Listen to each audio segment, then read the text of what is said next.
Welcome back, creeps. Oh, we switched it Oh, up. the old Shit.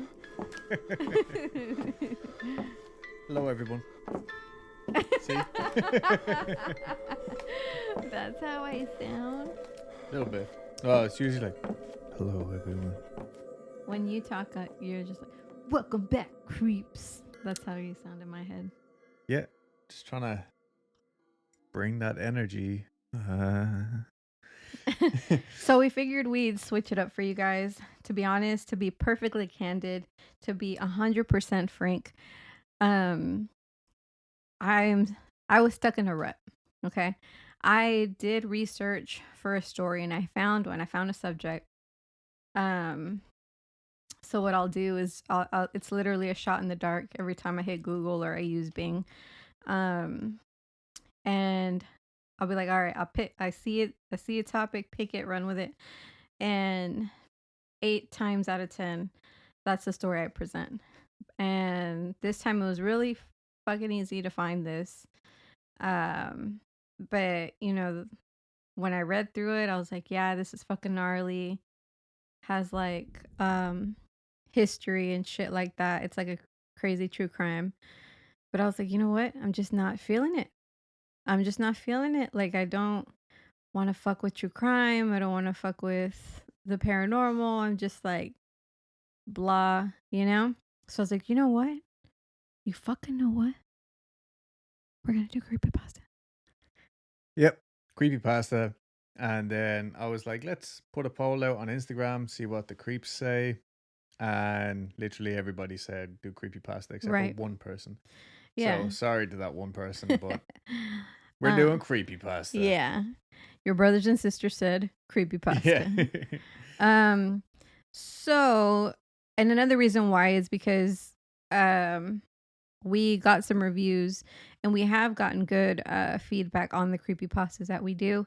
And I think it's because, well, me personally, I don't have that pressure of trying to remember every detail or get every detail in. Yeah, I'm just having fun with it. Yeah, it's a lot more relaxed. But yeah, and like super randomly as well, we did just happen to get like 2 completely separate people just happened to message us Yeah. on the same or within the same couple of days being like, I fucking love that Christmas creepypasta. So I can't guarantee that this one's going to be like as funny or anything, but it's definitely going to be a change of pace. Yeah, that's for sure. That's for true. Yeah. So anyways, we're feeling pretty fucking good. I'm off tomorrow. So I'm on a bit of a coffee binge right now cuz I don't drink. But if I'm off the next day, fuck yeah, let's have coffee at 4 p.m. Yeah, I'm game. rock and roll. I am game. Yeah, also we just got our laptop back from FedEx. Fuck FedEx. Yeah, fuck FedEx. But I'm pretty sure everybody's like, yeah. Yeah. I don't know what that castaway thing was all about. I think let's just get into it. Yeah, let's get into it. So you want to go first or do I go first? You go first. Or all right. So let me fucking tell you a goddamn story. Okay. Oh, also for that one person that messaged us to say that they like that weird air conditioning sound in the background. This is for you. Yeah. We're just about getting around to the time where air conditioning is a constant. So it's fucking hot. Yeah, so you might be in luck. I don't know if you'll pick it up quite as much in these new fancy dancy mics as our old ones, but anyway. I like the air conditioner sound. It helps me go to sleep. Oh yeah. You know what I mean? In real life, yeah. Yeah. So I think it might be what some would call an ASMR trigger, like a sleep trigger. Maybe. I'm a big fan of ASMR, in case you didn't know. I like the whole... Yeah, whereas I am not. He fucking hates it. Yeah, but through some other like YouTube channel that I watch, I happen to find out that there's an actual like, maybe it's not a medical condition, but it's an official titled thing that in some people like ASMR noises like trigger a fucking violent reaction or like an intense, angry thing, and Yeah. that's me. I cannot help it. Yeah. So now you know a little bit more about us. Yep. And what I have to deal with. All right. So this one is called Beats Bears Battlestar Galactica. No fucking way, is No, it? it's not. It's Oh, just no. it's just called Bears. Well then. All right. So this one is called Bears, and the person who wrote it is M. Hostetter. My family had this tradition. Every year on Thanksgiving, we would go to visit Grandpa in the mountains. He lived in this old log cabin for as long as I could remember. I never met Grandma. She died before I was born. One time, after Thanksgiving dinner, when everyone had eaten their fill of turkey, cranberry sauce, and pumpkin pie, Grandpa sat down in the living room and asked me if I wanted to hear a story. Sure, Grandpa, I said. But this time, I don't want to hear a boring story like the one about your bike. Tell me something scary. This kid sounds like an arsehole. He does. Like your fucking bike. Who cares about your fucking bike, Grandpa? Yeah, I get it. One wheel, whatever. One big wheel, one small wheel, I get it.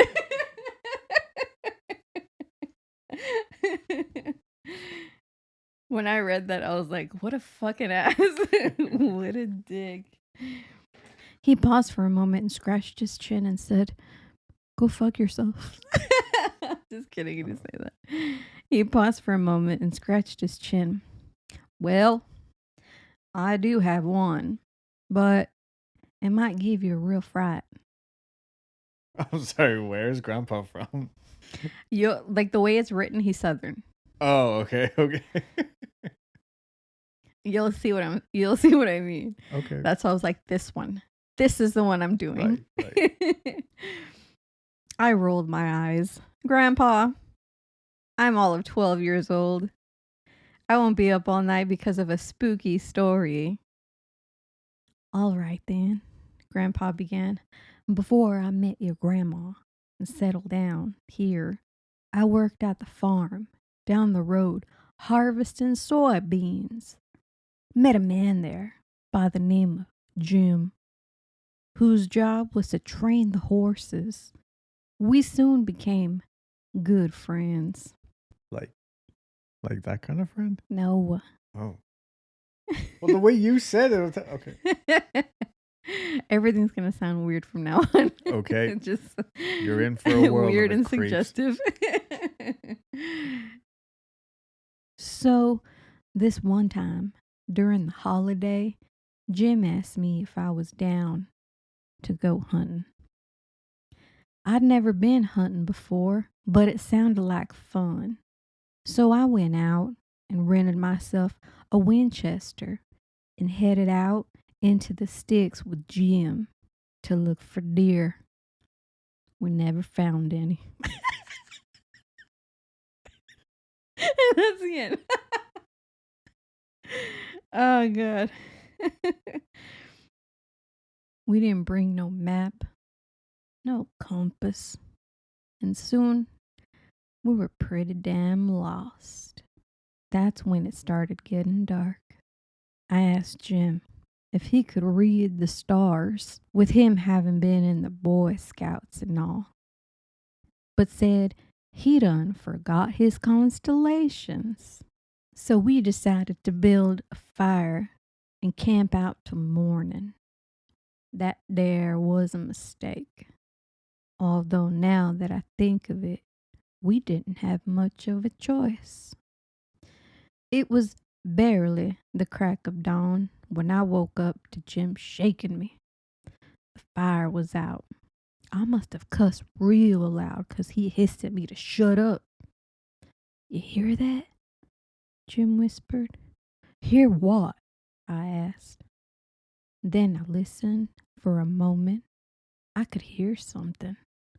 Something like a person moaning. Somebody might be in trouble, said Jim. Maybe we can help them. Let's go. He picked up his gun. Way to be the hero, Jim. With wariness about me, I hoisted my pack and followed Jim in the direction of the noise.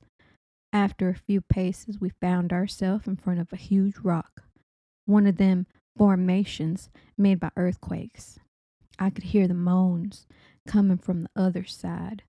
Jim and I peeked around the rock, and what I saw made me freeze in terror. A sliver of morning sunlight fell on the most horrific beast I'd ever seen.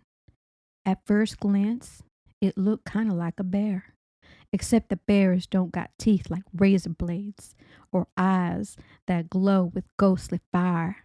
No, this creature looked like it done crawled straight out of hell. But the worst part was what was making the moaning noise. It was a young woman, probably a hiker. Couldn't have been older than 21. She was sprawled out flat on the ground. The creature had ripped her belly open and was messily devouring her innards, splattering her face with blood and bits of gore. I realized the sadistic fuck was saving her most vital organs for last, forcing the poor girl to die a slow, agonizing death. The creature hadn't noticed us. It buried its face in the woman's intestines, chewing and slurping ravenously. She moaned faintly. I knew she was good as dead, and I was also scared straight as shit. In a panic, I grabbed Jim by the arm. God damn it, we need to get out of here, man.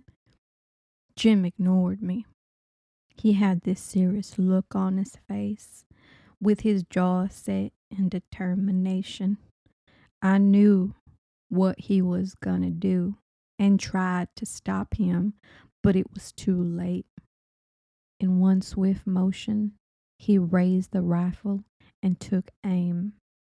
There was a roar of pain as Jim's bullet buried itself in the monster's hide. It turned towards us, snarling, and I swear I felt those burning eyes stare into my soul. Jim didn't try to reload. He turned and ran. So did I. You know how they say you can't outrun a bear? It's true. But really, if you're with a friend, all you gotta do is outrun him. Unfortunately for Jim, I was the faster one. I didn't even look back, even with his screams ringing in my ears. I ran until I reached a small stream. On the other side was one of those sheds that people use for storing firewood. It was unlocked, thank Jesus. I stepped inside, slamming the door shut behind me, and waited there, my heart beating out of my chest. It felt like an eternity, and the inside of the shed was real cold. But when the monster finally came, I was ready. I leveled my rental Winchester at the door as it splintered and finally gave way. I only had one shot, and if I missed, I would be off to meet my maker.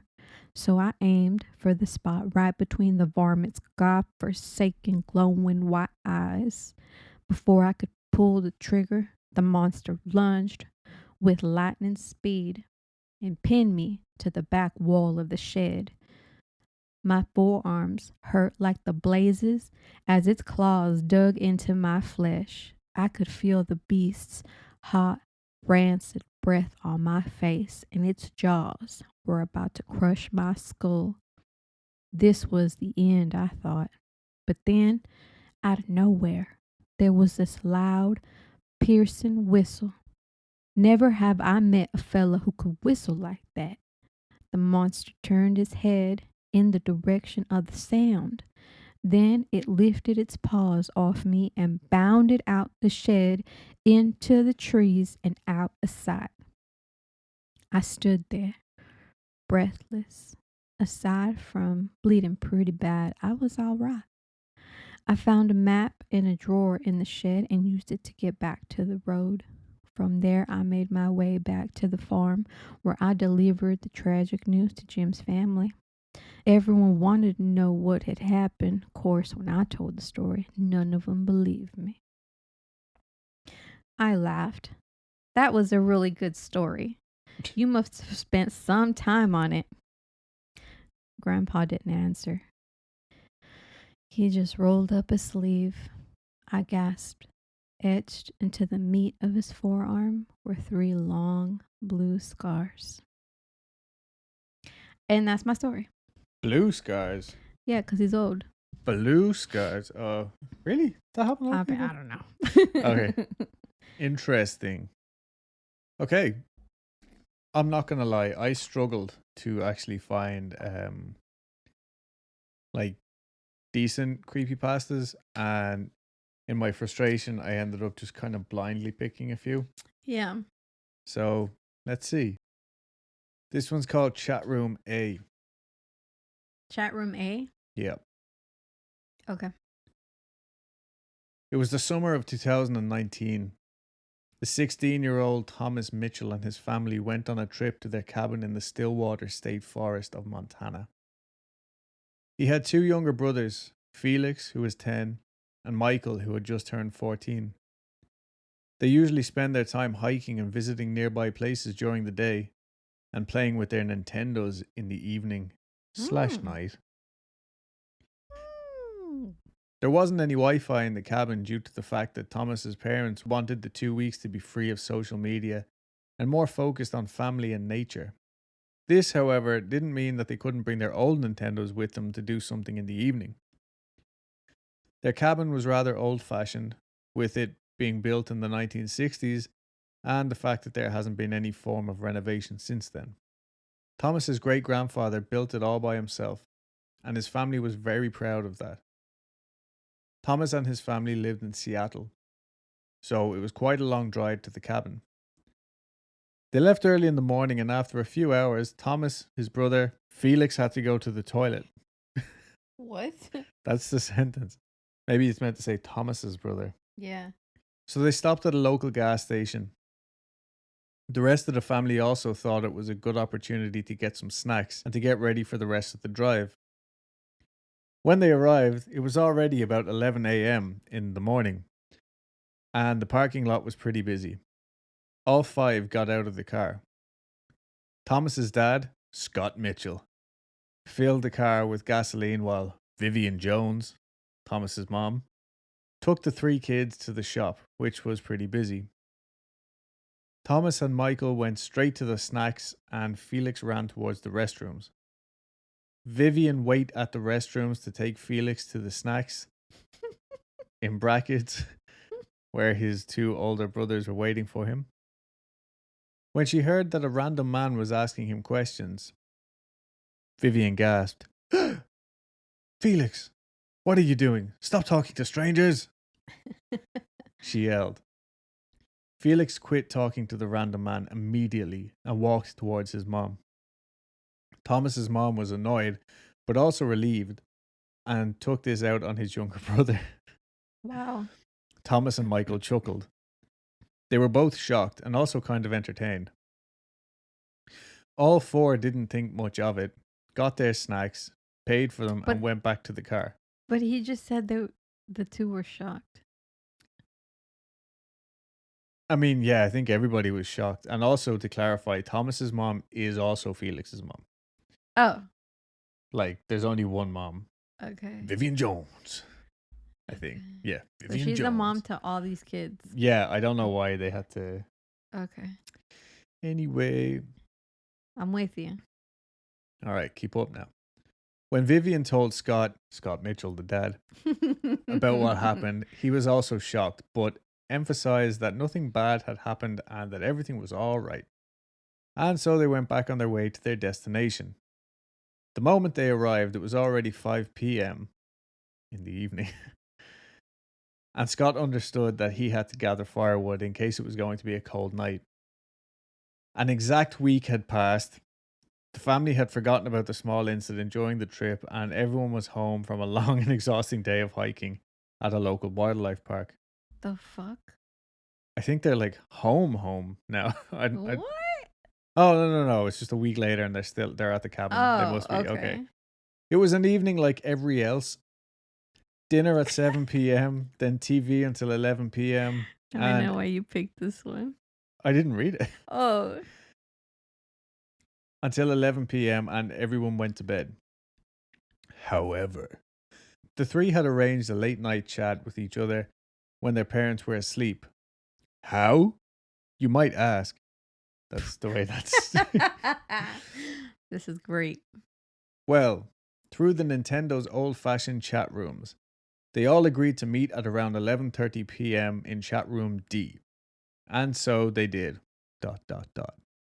Thomas, aka Toma 2002, Felix, aka Flying Bat, and Michael, aka M1C43L. What?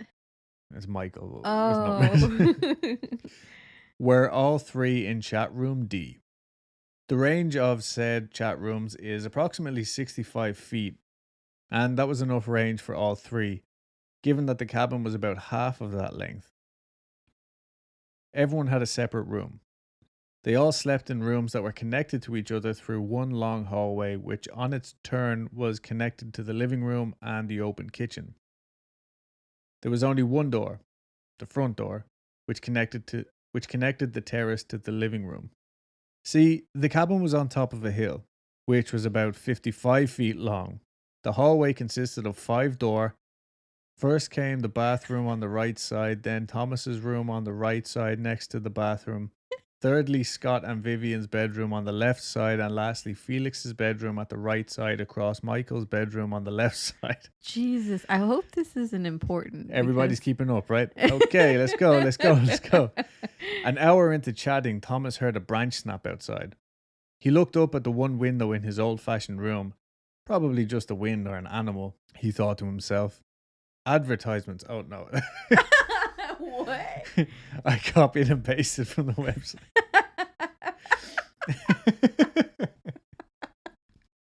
I'm like fucking Ron Burgundy. Sorry, folks. You done? He was like, I didn't know. I thought probably an animal for the wind. Advertisement. Caught me off guard. It's like all in the same text and all. I made sure of that.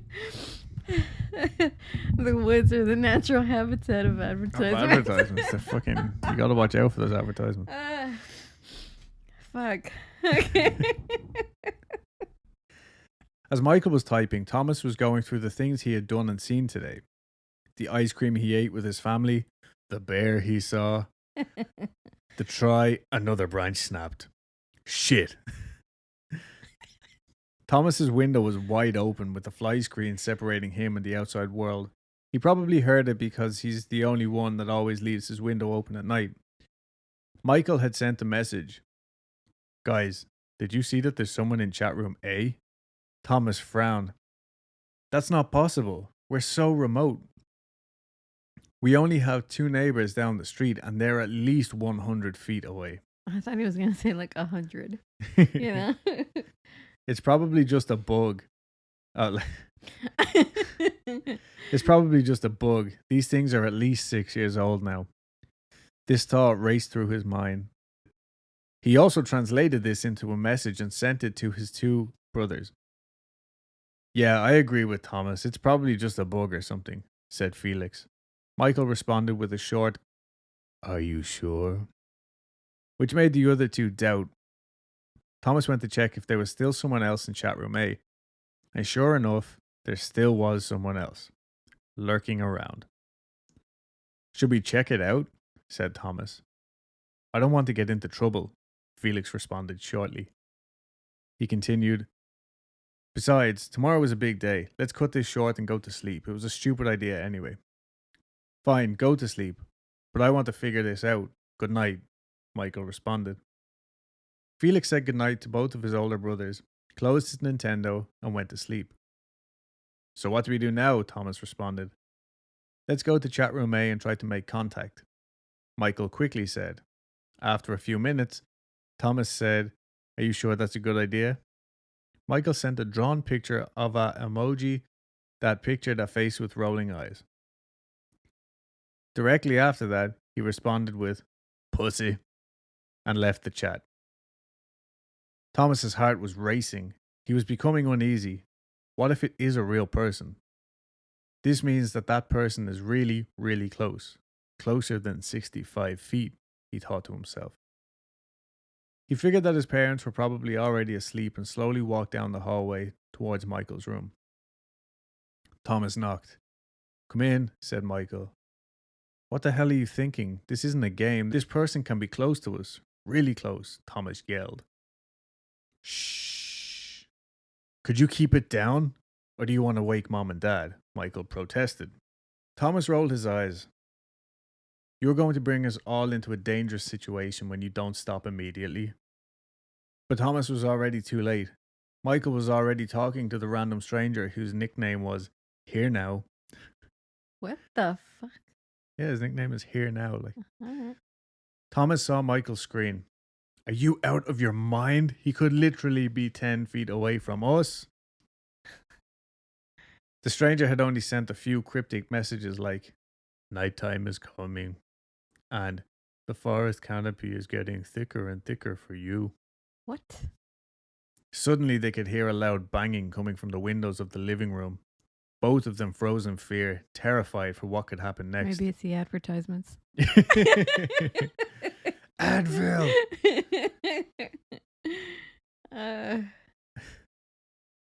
I warned you this would happen, said Thomas. Michael didn't say anything. He was completely shocked. He closed the chat and powered his Nintendo off. Let's remain calm, said Michael, as Thomas was taking his anger out on his younger brother. Michael was getting tears in his eyes, but couldn't cry because he was frozen in fear and was shocked. Thomas couldn't stand it anymore. He quietly went to the living room. He stopped when he had reached the windows with the curtains closed. As he could feel his heartbeat, he slowly pulled away one curtain. The window was smeared with a dark substance. It was hard to make out shapes and colors at first, but as his eyes adapted to the combination darkness and moonlight, it quickly became clear what substance this was. It was blood. Bloody hand marks were made all over the window. Thomas was disgusted and terrified, but as always, he was curious about who or what did this. He put on his raincoat, grabbed a sharp kitchen knife, put on his shoes, and slowly opened the door. When the door was finally opened, the frisky air slammed into his face. The frisky air. You're lucky that's all it slammed into, Thomas. Frisky bastard. The only thing he could hear was crickets and the sound of rustling in the bushes down the densely overgrown hill. The viewing platform was clear. Thomas was trying to keep up with his heartbeat, trying to slow it down. What? But he couldn't when he saw that the small fence gate was open and was no longer open. I'm sorry, what? But he couldn't when he saw that the small fence gate was opened and was no longer open. He went back inside to grab an electric torch and got back outside to finally close the door behind him. He tried to intimidate the intruder by shouting, "Get the hell away! I will call the police. This is our land." Jesus. But he could barely yell. Okay, so I guess it was more like, "Get the hell away! I will call the police. This is our land." I forget what children sound like. He was so scared that you could hear it in his voice. After a few minutes of nothing, he was now at the top of the hill. He had walked all the way down to the place where the car was parked. Even more uncertain than before, he yelled, "Hello?" He could hear an almost unnatural scream, but not a scream like you'd imagine. It was an almost growl-like scream. Thomas was completely freaked out now. He turned around and went back towards the house. He could hear rustling behind him and knew that it was probably already too late. Was this it? Is this how I meet my fate? Thomas was thinking about unimaginably painful ways to die. Then he sprinted toward the terrace of the house. That's so funny. He was thinking about unimaginable Yeah. unimaginable things. Then he sprinted towards the terrace of the house and closed the small and low gate when he had reached the point where he thought he was safe. As he was trying to calm himself down, he could feel a sudden and hard hit on the back of his neck. Bam! Oh shit, you scared me. Everything slows down and fades to black. Darkness. ... That's it.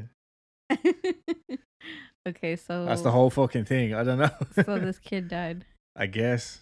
I mean, I don't think they were going very far anyway. So I'm sorry, creeps. I think it's funny. I think that was a great story. Good, good. I'm glad. Just remember, you all voted for this. And remember, when you're in the woods, watch out for those advertisements.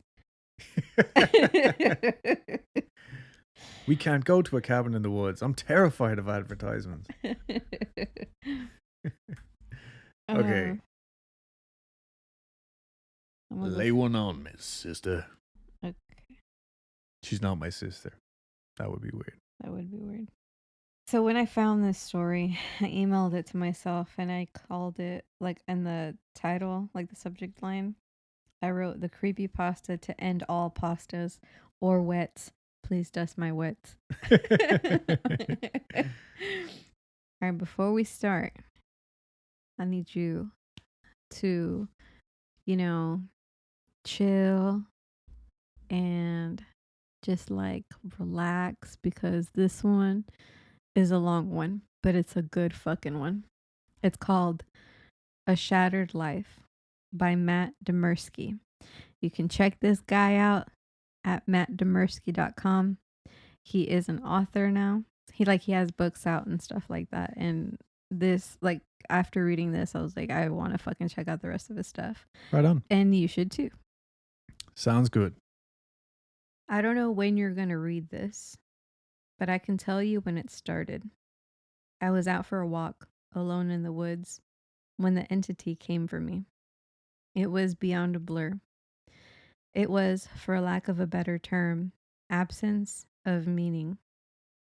Where it hid, there were no trees. Where it crept closer, there was no grass. Through the arc it leapt at me, there was no breeze of motion. There was no air at all. As it struck, I felt the distinct sensation of claws, puncturing me somewhere unseen, somewhere I'd never felt before. My hands and arms and legs and torso seemed fine, and I wasn't bleeding, but I knew I'd been injured somehow. As I fearfully ran back home, I could tell that I was less. I was vaguely tired, and it was hard to focus at times. The solution at that early stage was easy. A big cup of coffee helped me feel normal again.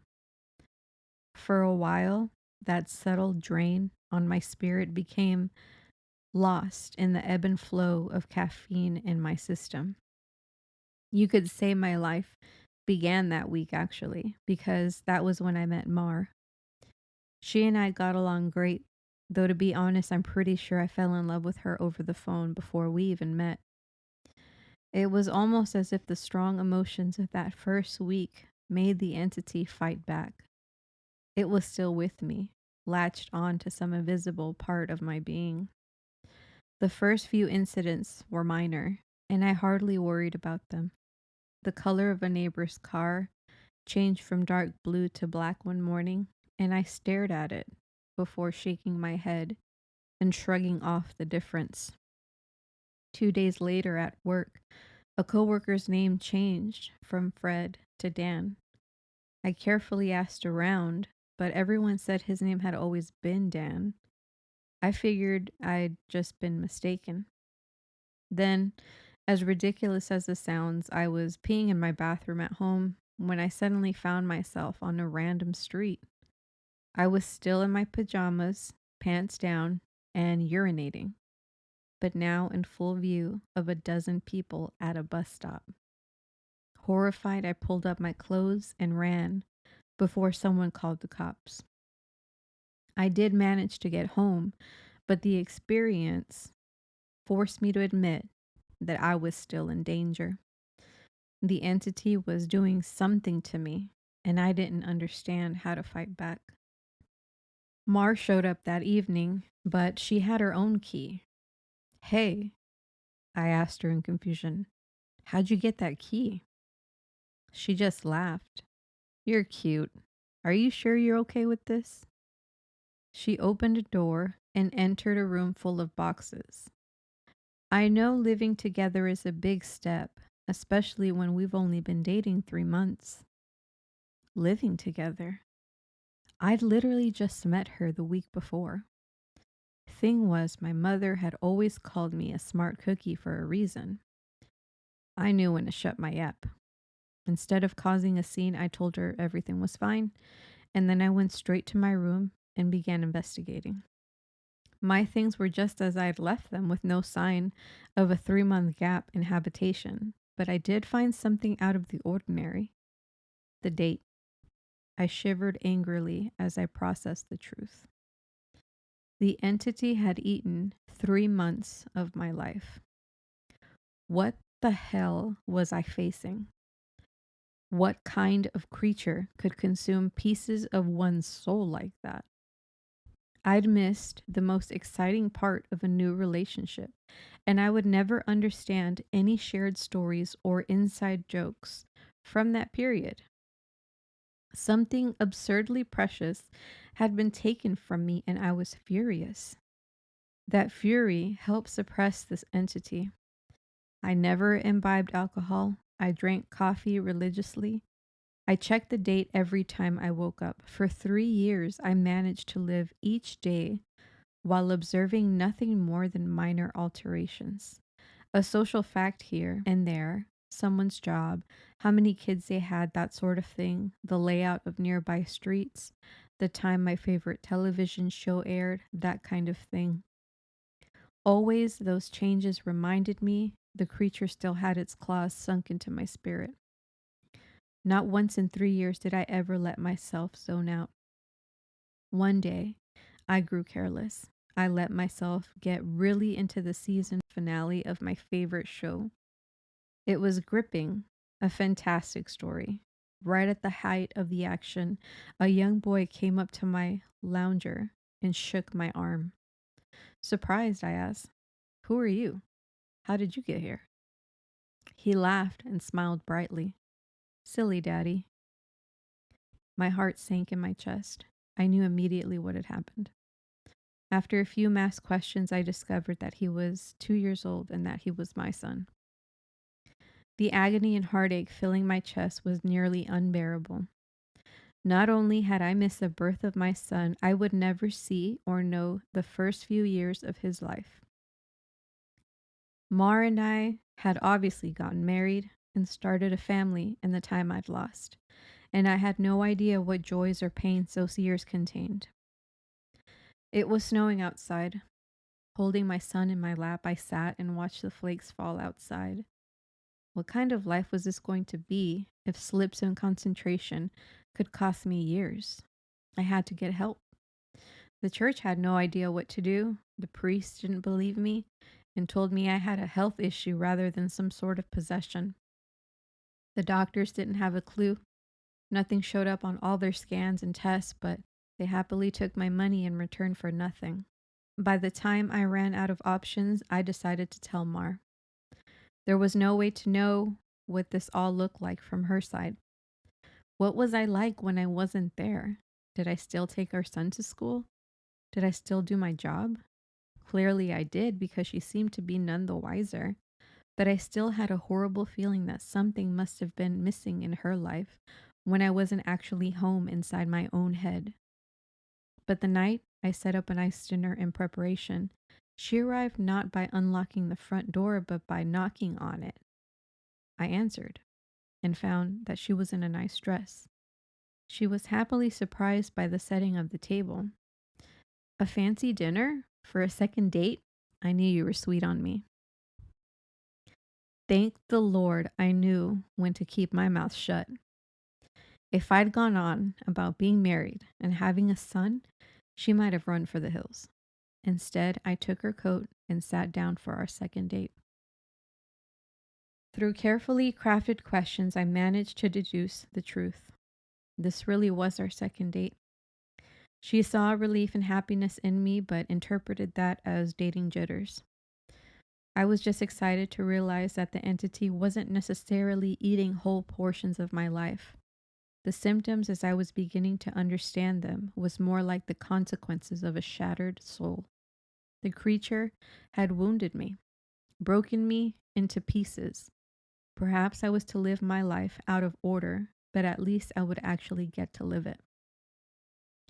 And so it went for a few years from my perspective. While minor changes in politics or geography would happen daily, major shifts in my mental location only happened every couple months. When I found myself in a new place and time in my life, I just shut up and listened, making sure to get the lay of the land before doing anything to avoid making mistakes. On the furthest flung leap yet, I met my 6-year-old grandson, and I asked him what he wanted to be when he grew up. He said, writer. I told him that was a fine idea. Then I was back in month 2 of my relationship with Mar, and I had the best night with her on the riverfront. When I say the best, I mean the best, knowing how special she would become to me. I asked her to move in. I got to live through what I'd missed the first go around, and I came to understand that I was never mentally absent. I would always be there eventually. When we were moving her boxes in, she stopped for a moment and said she marveled at my great love, as if I'd known her for a lifetime and never once doubted she was the one. That was the first time I truly laughed freely and wholeheartedly since the entity had wounded me. She was right about my love for her, but for exactly the reason she'd considered a silly romantic analogy. I had known her my whole life, and I'd come to terms with my situation and found peace with it. It wasn't so bad to have sneak peeks at all the best parts ahead. But of course, I wouldn't be writing this if I hadn't gotten worse. The entity was still with me. It had not wounded me and departed like I wanted to believe. The closest I can describe my growing understanding was that the creature was burrowing deeper into my psyche and fracturing it into smaller pieces. Instead of months between major shifts, I began having only weeks.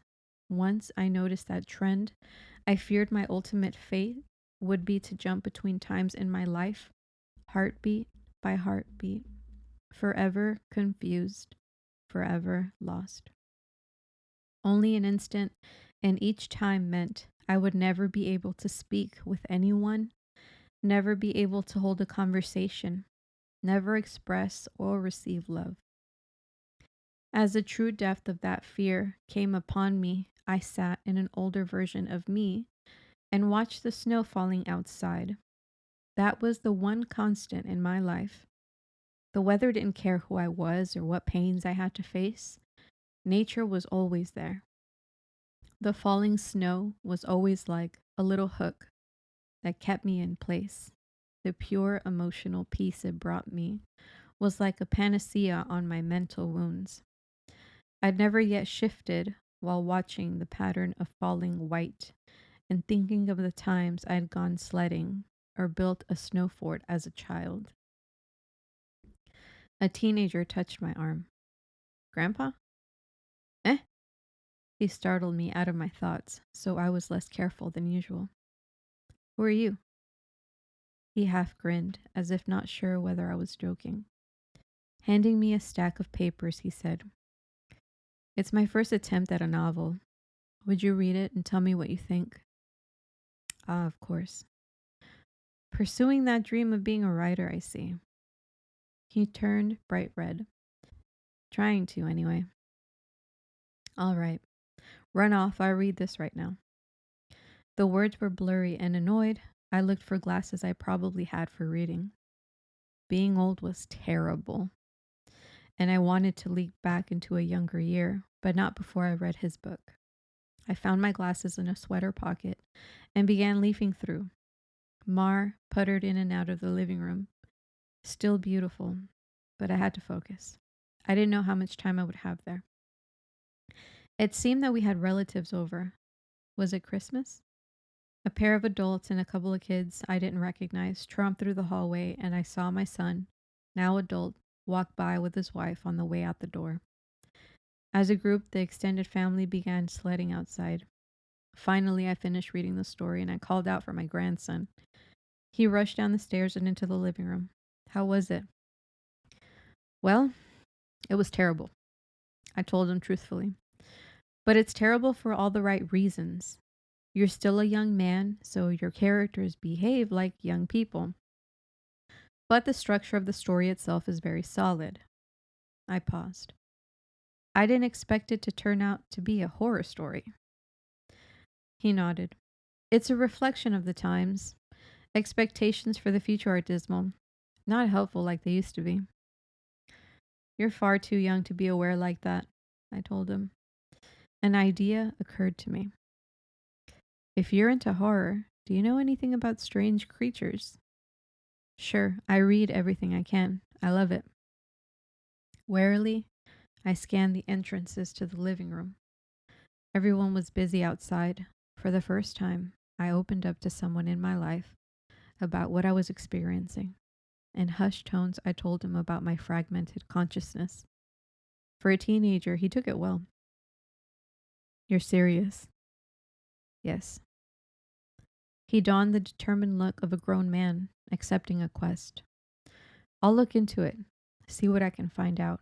You should start writing down everything you experience. Build some data. Maybe we can map your psychic wound. Wow. Sounds like a plan. I was surprised. That made sense. And I hadn't expected him to have a serious response. But how will I get all the notes in one place? Let's come up with somewhere for you to leave them, he said, frowning with thought. Then I'll get them, and we can trace a path you're taking through your own life. See if there's a pattern.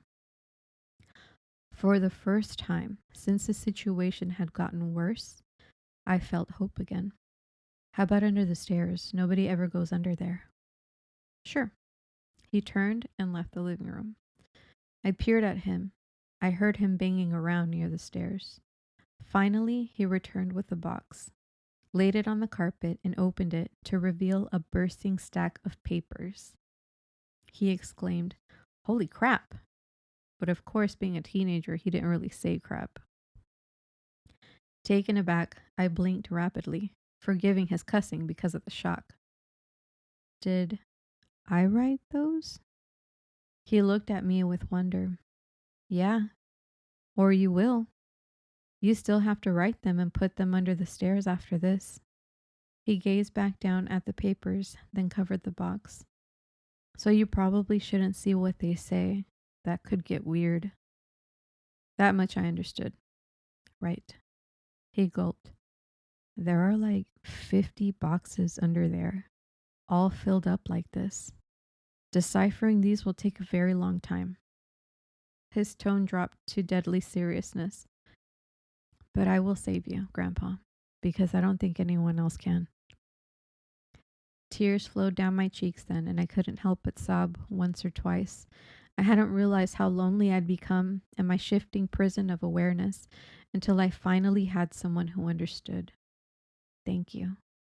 Thank you so much. And then I was young again. And at work on a random Tuesday. Once the sadness and relief faded, anger and determination replaced them. After I finished my work, I grabbed some paper and began writing. While the weeks shifted around me, while those weeks became days and then hours, I wrote every single spare moment about when and where I thought I was. I put them under the stairs out of order. My first box was actually the 30th, and my last box was the first. Once I had over 50 boxes written from my perspective, and once my shifting became a matter of minutes, I knew it was up to my grandson to take it from there. I put my head down and stopped looking. I couldn't stand the river of changing awareness any longer. Names and places and dates and jobs and colors and people were all wrong and different. I'd never been older. I sat watching the snowfall. A man of at least 30 that I vaguely recognized entered the room. Come on, I think I finally figured it out. I was so frail that moving was painful. Are you him? Are you my grandson? Yes. He took me to a room filled with strange equipment and sat me in a rubber chair facing a large mirror twice the height of a man. The pattern finally revealed itself. How long have you worked on this? I asked him, aghast. Tell me you didn't miss your life like I'm missing mine. His expression was both stone cold and furiously resolute. It'll be worth it. He brought two thin metal rods close to my arm and then nodded at the mirror. Look. This shock is carefully calibrated.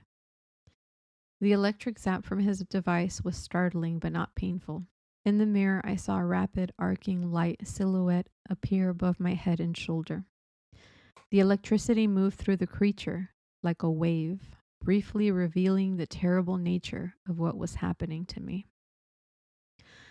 A bulging, leech-like mouth was wrapped around the back of my head, coming down to my eyebrows and touching each ear, and its slug-like body ran over my shoulder and into my very soul.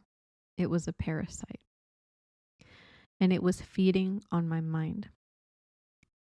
My now adult grandson held my hand as I took in the horror. After a moment, he asked, Removing it's gonna hurt very badly. Are you up for this?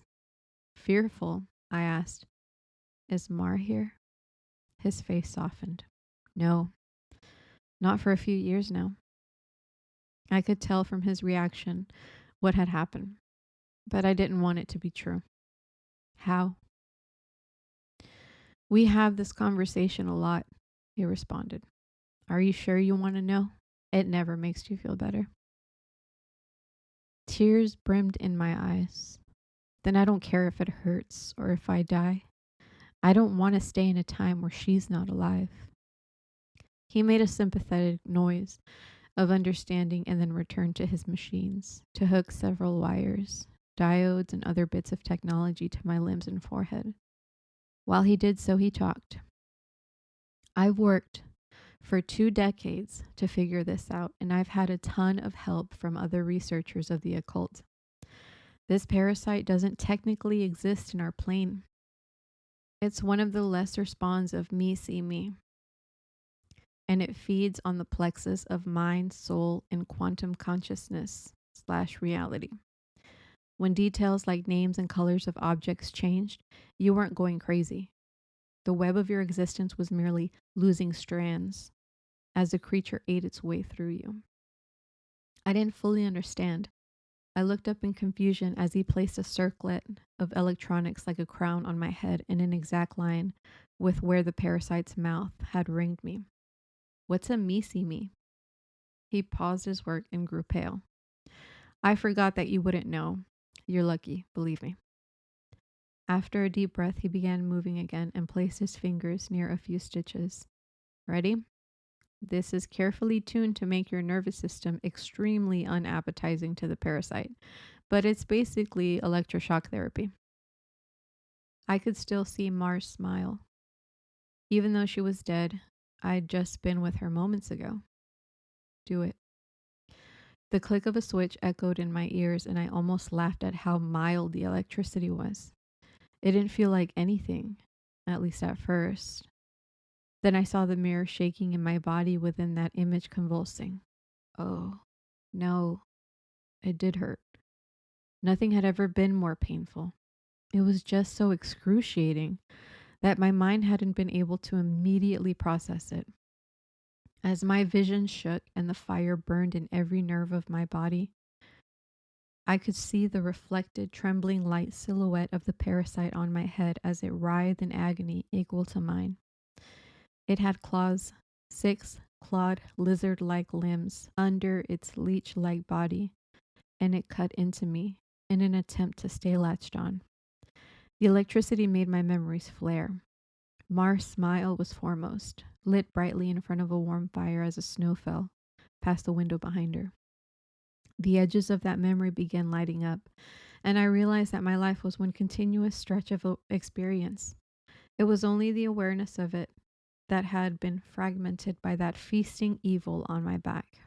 I'd never managed to be there for the birth of my son. I jumped around it a dozen times, but never actually lived it. For the first time, I got to hold Mar's hand and be there for her. No, no, that moment had shifted seamlessly into holding her hand as she lay in the hospital bed for a very different reason. Not this. God, why? It was so merciless to make me remember this. I broke down in tears as nurses rushed into the room. I didn't want to know. I didn't want to experience it. I'd seen all the good parts, but I hadn't wanted the worst part. The inevitable end that all would one day face. It wasn't worth it. It was tainted. All that joy was given back 10,000-fold as pain. The fire in my body and in my brain surged to sheer white torture, and I screamed. My scream faded into a surprised shout as the machines and electricity and chair faded away. Snow was no longer falling around my life. I was out in the woods on a bright summer day. Oh, God. I turned to see the creature approaching me. It was the same absence of meaning, the same blank on reality. It crept forward, just like before, but this time it hissed and turned away. I stood, astounded at being young again and freed from the parasite. My grandson had actually done it. He'd made me an unappetizing meal, so the predator of mind and soul had moved on in search of a different snack. I returned home in a daze, and while I was sitting there, processing all that had happened, the phone rang. I looked at it in awe and sadness. I knew who it was. It was Marjorie, calling for the first time. For some trivial reason, she'd admit 30 years later was made up just to talk to me. But all I could see was her dying in that hospital bed. She was going to end in an unspeakable pain and loneliness. I would become an old man, left to sit by myself in an empty house. His soulmate gone long before him. At the end of it all, the only thing I would have left, sitting and watching the falling snow. But now, thanks to my grandson, I would also have my memories. It would be a wild ride, no matter how it ended. On a sudden impulse, I picked up the phone. With a smile, I asked, "Hey, who's this?" Even though I knew already. Whoa.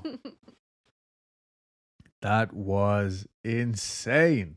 I thought it was beautiful. It was really, really good. I was like, where the fuck is this going? It was a real thinker as well, wasn't it? I loved it. He has a note. It says author's note on here. I want to read it. Great.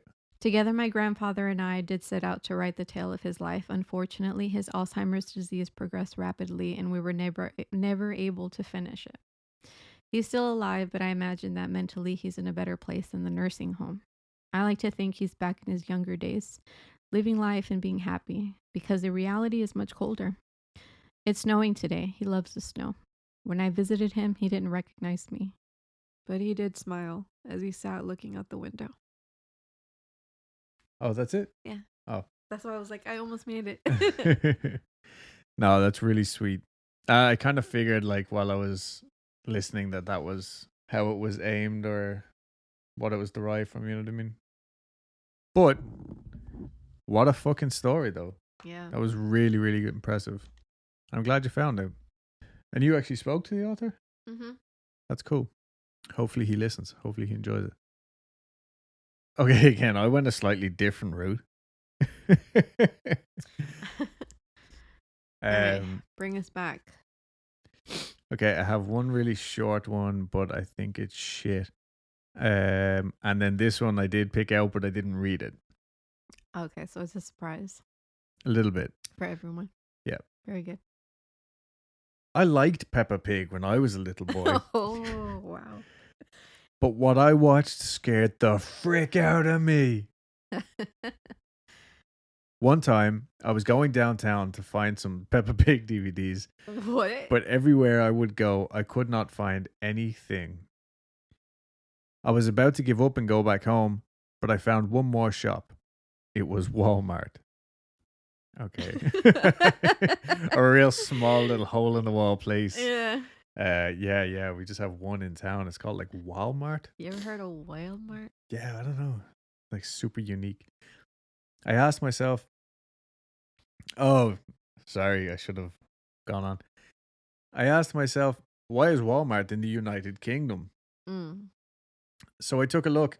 In there was a bunch of DVDs of shows like Pocoyo, Pingu, Bear in the Big Blue House, Teletubbies, and even Arthur. Did you have Bear in the Big Blue House growing up? I know they played it on TV, but I never watched it. Oh, yeah. It was like after our time. My little cousin used to call it Bear in the Big Blue Arse. Yeah. Ah, that made me feel better. I'm over here wiping tears off my face. Yeah, I feel a little bit insensitive. I've seen almost every episode of those shows, but never seen those episodes on those DVDs. I found a Peppa Pig DVD with 2 episodes called Daddy Pig Loses the Race and Daddy Pig's Revenge. I think it's. Why couldn't they call him like Papa Pig? It just seems. It's weird, right? It's kind of dirty Yeah. or something. Yeah, I don't know. I don't know, like. Maybe it's us. Maybe we're the problem. No, it absolutely is. But like phonetically, like for alliteration purposes, know, right? Papa Pig Papa just Pig, yeah. seems I like love the it when smarter you call me choice. Big Papa. Big Papa. I was decided to buy the DVD because it was the only Peppa Pig DVD there. I put it in my DVD and played all episodes. The beginning of the first one was normal, except in the background it was nighttime and there was blood on the title. What? The episode started off with Peppa and her family watching TV. I should probably read it like the Peppa and her family watching TV. Yeah, like that. Yes. The episode starts off with Peppa and her family watching TV. Daddy Pig said that he wanted to a race in something, the Olympics or something. The next day, Daddy Pig was in the race with some people also racing, and then the race started. Daddy Pig was struggling to get first, but then he tripped over and came last place, and then he lost. Daddy Pig was so sad, so Peppa and her family had to go home. Daddy Pig and Mummy Pig were in bed. Mummy Pig were asleep, but Daddy Pig was awake with hyper-realistic eyes. What and he the looked, fuck? That's so out of place. And he looked very angry. Papa Pig sounds like he's about to fucking lose it. He said, wait, how does Daddy Pig sound? He has like a really deep voice. Okay. I think. He said, I have to get revenge on everyone. They have to pay for it. Whoa. Episode ended. That's what prostitutes say. The next episode didn't have an intro. It started with Daddy Pig going outside killing everyone. Wow. Peppa woke up and saw him kill everyone. Then Peppa Pig screamed silently and ran down the cellar. A silent scream is just a yawn, though. Could have been. Then Daddy Pig went home and went into Peppa and George's room. Oh no. And then Daddy Pig holded the axe in the air. Then George woke up and gasped. And then the screen went black, and Daddy Pig chopped him up. George's crying sounded just like his crying from the episode Lunch. And even Daddy Pig said, "Oh, now, George." But it sounded like Grandpa Pig. What the fuck? I didn't even know there fucking was a Grandpa Pig. After that, the screen went back to normal, and Daddy Pig killed Mummy Pig. Then he got a grenade and threw at Susie Sheep's house and the school. After that, Peppa Pig got out of the cellar and called the cops about Daddy Pig. Mrs. Rabbit tried to get Daddy Pig, but she got chopped up into pieces too. After that, everyone in Peppa Pig Land, including Peppa, tried to stop him. but he had an RPG and shot it at everyone, including Pepper. Then Daddy Pig said to the screen with hyper-realistic eyes that were bleeding, "You humans, I will kill all of you. You made me lose. And you made me do this. How? You're next, Barnacle Head." Episode ended. Wrong fucking cartoon. Barnacle Head? I don't fucking know what Barnacle Head is. Like SpongeBob. That's the insults on SpongeBob. I was so scared that I got nightmares about this episodes. I tried telling some of my friends, but nobody believed me except my best friend. I showed him the DVD and he got scared also, but I am aware Daddy Pig is somewhere and I will have to find out who made this. That's it. Oh, wow. That was so abrupt. Yeah. Okay. The last one I got is The Missed Call. A strange ringtone plays on your cell phone. Oh, who's the fuck is this? Liam Neeson? I don't know where that came from. Sorry. Just roll with it. Oh, okay. Liam. The Missed Call by Liam Neeson. A strange ringtone plays on your cell phone. You reach for it, but whoever it was must have hung up. A wrong number, maybe. You look at the phone anyway. You've missed a call. You listen to it. When you put the phone to your ear, suddenly your rear. Suddenly, you hear a scream of pain. Mm. You toss the cell across the room, but you can still hear it. When you finally pick the phone up, you see who the call was from. You realize whose voice it was. Yours. I don't know, that was fucking that shit. Was awful. And that's the wonderful world of Creepypasta. Okay, everybody, hope you enjoyed. Yay, spooky spaghetti. Spooky spaghetti. Ghoulish gnocchi? Nah. That's my wits. So yeah, I never got into the whole creepypasta thing, to be honest. Like, there was a few stories that I heard, like, over time that turned out to actually have originated as creepypastas. Yeah. Like that. I didn't really have the internet until later. Yeah, I didn't know what creepypasta was, or I didn't know what creepypastas were either until I became an adult. Yeah. But fuck me though, that one was really good that you read. And then obviously I was just like playing with the ones that I picked out. Yeah, I was like, when you were like, I can't find any, I'm like, are you fucking serious? Like, I just found this one like first go. Yeah, I was trying to find like a nice balance, but anyway, hopefully you guys all enjoyed that. We'll probably do another one in like 3 or 4 months time. We might actually start doing them more for Patreon if the Patreon members would enjoy that. If they're cool with that. Yeah, they reach out, let us know. And yeah, I did get a request to do a Slenderman story. John Q. Slenderman. But we will get to him. All right, and yeah, that's it. All right, cool. Thanks, everybody. All right, you know what to do, guys. Do the follows on the platforms, and I'm on TikTok. Come look at my cats. Yep, actual cats. Yeah. Yeah, I think that's it. Follow us everywhere. If you're following us, if you're listening to us on iTunes, please take a minute to rate, review, subscribe, all that good stuff. Yeah. And you know what, guys? Today, this is what I want you to do. I want you to go to the corner store, your local Tesco, CVS, Walgreens, pharmacy, whatever. I want you to go and I want you to buy yourself your favorite candy. And I want you to enjoy it. Because you know what? You fucking deserve it. Are you done? Yeah. Okay. All right, everybody. And also, if you are on YouTube and you enjoy watching us and you enjoy listening to us, make sure to go subscribe to us on there because we only have like 50 subscribers. So it would be nice to build that up a little bit. Where? YouTube. Oh, we have 50 subscribers? 51, yeah. Wow, I'm surprised we have that many. Yeah, me too, because like nobody watches it. Yeah. Join the Patreon. Okay, bye. Okay, bye.